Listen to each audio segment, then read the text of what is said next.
জাকির নায়েক নিয়ে সারা পৃথিবী তোলপাড়। আজ সকালে মালয়েশিয়ার প্রধানমন্ত্রীর সাথে ভারতের প্রধানমন্ত্রীর বৈঠক হয়েছে। বৈঠকের এক পর্যায়ে নরেন্দ্র মোদী মালয়েশিয়ার প্রধানমন্ত্রীকে বলেছেন, আমার একটা মোস্ট ওয়ান্টেড পারসন আপনার দেশে আছে, আপনি তারে ফেরত দেন, আমি তারে বিচারের মুখোমুখি করব। ওনার সমস্ত সম্পত্তি বাজেয়াপ্ত। ওনার মালয়েশিয়ার কোনো কথা বলতে পারবেন না, রেডিওতে, টেলিভিশনে, জনসভায়, সেমিনারে কোনো কথা বলা যাবে না, কেবল ঘরের ভিতরে থাকবেন, খাবেন। বেরও করে দিতে পারে, তার আরপি বাতিল হয়ে যেতে পারে। কানাডায় ওনারা ভিসা দিচ্ছে না, ইংল্যান্ড ভিসা দিচ্ছে না, সৌদি আরব থেকে বের করে দিয়েছে। দুবাইতে ওনার পিস টিভির স্টুডিও আছে, দুবাইতে ওনার স্থাপনা আছে, ওখান থেকে ওনারা বের করে দিয়েছে। কি কারণ?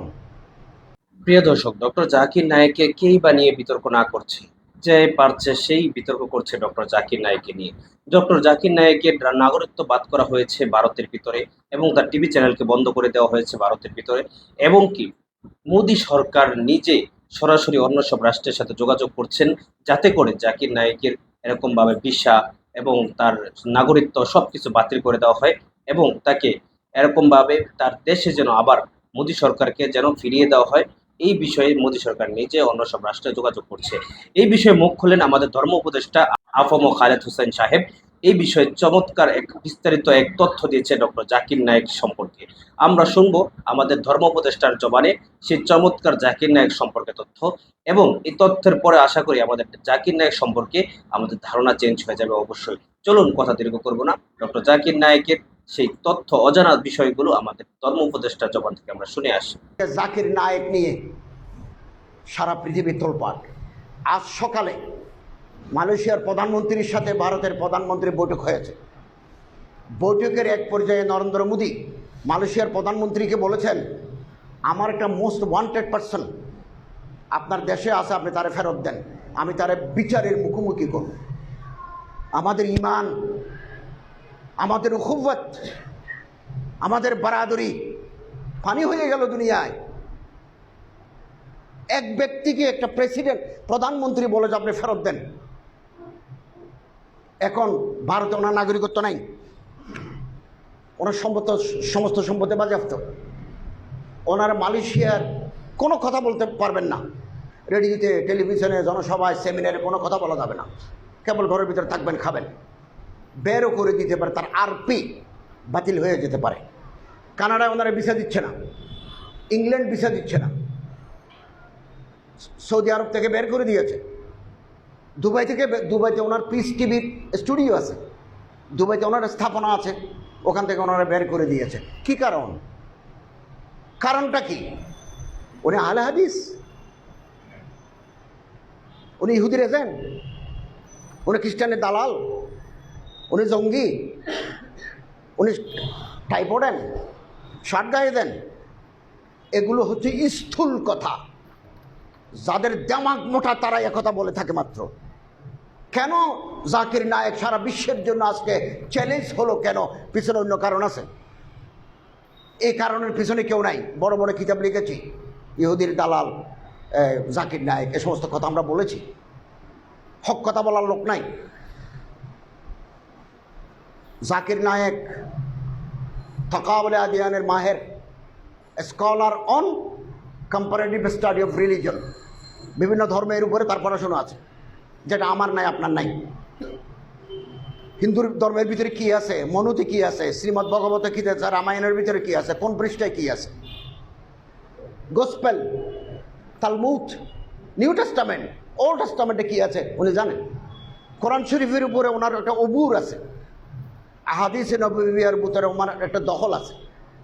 উনি যদিও বা বাকায়দা আলেম নন, মাদ্রাসায় পড়ে কোনো সনদ ইয়াফতা নন, কিন্তু পড়াশুনো আছে। কিন্তু উনি ফকি নন, মুফতি নন, উনি ডাক্তার, ইংরেজি শিক্ষিত লোক, কিন্তু এই ফিল্ডে উনি মেহনত করেছেন। উনি যখন বক্তৃতা দেন ইসলামের উপরে, গায়রে মুসলিমদের 30টা অভিযোগ আছে। এই অভিযোগে 30টার বেশি নয়, উনি 30টার জবাব আছে ওনার। ফলে উনি যখন কোথাও কোনো বক্তৃতা করেন, কেউ এতারাজগুলো তুলে ধরে তিফলি মক্তবের মধ্যে তিনি জবাব দেন। মক্তবের বাচ্চাদের যেভাবে মানুষ শিখায়, এভাবে তিনি জবাব দেন। এবং তিনি সর্বশেষ ভারতের গভর্নমেন্ট খেপে যাওয়ার কারণ হচ্ছে এখন তো হিন্দুত্ববাদী সরকার। ভারত এখন নতুন সংবিধানের সংশোধন করে বলা হয়েছে পৃথিবীর কোনো দেশের কোনো হিন্দু যদি নির্যাতিত হয়, এই নির্যাতনের যদি দলিল থাকে, ভারত তাকে নাগরিকত্ব দেবে। পৃথিবীর যে কোনো জায়গায় কোনো হিন্দু যদি অত্যাচারিত হয়, এটা যে ডকুমেন্ট থাকে, তাহলে ভারত তাকে নাগরিকত্ব দেবে। এই জাকির নায়েক সাহেব বলছেন হিন্দু ধর্ম বিকৃত হয়ে গেছে, হিন্দু ধর্মের মূর্তি পূজা নাই, কোথায় আছে দেখাও। এটা বলার কারণে তারা মনে করলো হিন্দু ধর্মের গোড়া তো শেষ হয়ে গেল। গণেশ না থাকলে, দুর্গা না থাকলে, সরস্বতী না থাকলে, মেনকা না থাকলে, কালী না থাকলে তা আমাদের আর পূজা কি?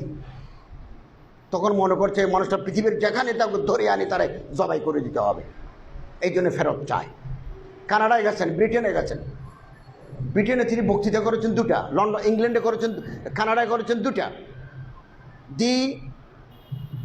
দি present Bible is not word of আল্লাহ।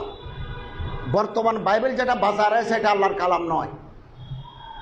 আল্লাহর কালাম এগুলো বিকৃত হয়ে গেছে, ডিস্টোর্টেড। এখন যেটা বাইবেল আছে এটা সেন্ট পলের লেখা। এই দলিল, এই দলিল, এই দলিল। যারা বাইবেল লিখেছেন তারা একজনও হযরত ঈসা আলাইহিস সালামকে দেখেন নাই। ঈসা আলাইহিস সালাম 40 বছর বয়সে মারা গেছেন, 27 বছর পর্যন্ত ওনার জীবনের কোনো কাহিনী নেই। তো ওনার এগুলো লিখলো কে? এই সমস্ত 1 নম্বর দলিল, 2 নম্বর দলিল, 3 নম্বর দলিল জন্য প্রমাণ। This Bible is the word of Allah, the Quran is permanently word of Allah. একথা বলার পরে সামনে যারা বিভিন্ন গির্জা থেকে আসছেন তারা জিব্বা কামড় দিয়ে রাখলো, মা এটা কি কথা বলে, এটা তার শুনি নাই। এই মানুষ যদি কানাডায় বক্তৃতা করতে পারে 3 মাসের ভিতরে, তো কানাডায় এই সাইড শেষ। অতএব এই লোকটা যেন আর না ঢুকে। অতএব ডক্টর জাকির নায়েক তো মুসলিম উম্মার সম্পদ, সম্পদ। ইত্তেহাদ মাল ইখতিলাফ, ইত্তেফাক মাল ইখতিলাফ। ওনার সাথে আমাদের উনি এক নশিস্তে 3 তালাক দিলে 1 তালাক বিশ্বাস করেন, আমি এটা মানি না। 3 তালাক দিলে 3 তালাক ওয়াকে হবে। এরকম ফিকহি বহু মাসাইলের সাথে আমাদের অনেকের একতলাফ আছে, কিন্তু তার যে অবস্থান, তার যে বাইনুল আকওয়ামি খেদমাত, এটাকে আমি মাটি করে দিতে পারি না। আমার কাছে মজবুত কবি দলিল না থাকা পর্যন্ত আমি কোনো মানুষকে ইহুদির দালাল বলতে পারি না।